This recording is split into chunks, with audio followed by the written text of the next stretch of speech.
এখানে মহাপ্রভু নেড়া হয়েছিল সন্ন্যাস নেওয়ার আগে।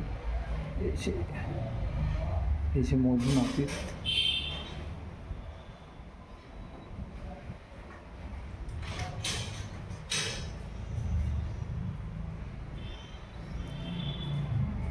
তাই বললো। হ্যাঁ, ঠিক আছে।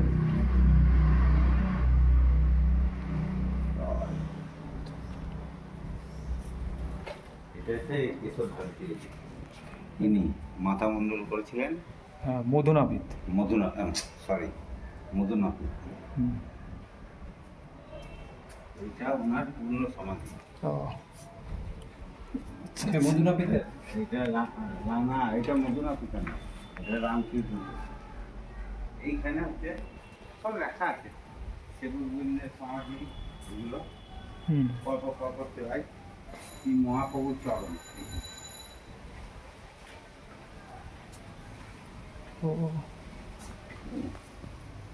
এই 3 মহাপ্রভুর চরণ চিহ্ন।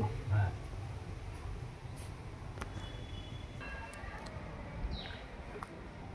এখানে সখীর আখড়া বলা হয়। হ্যাঁ,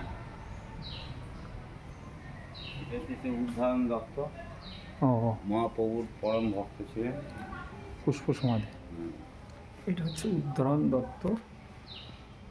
ইনি মহারাজা উদ্ধারণ দত্ত।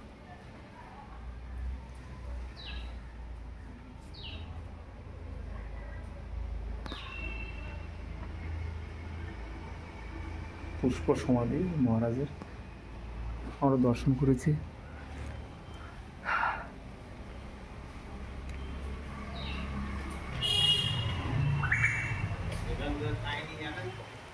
না,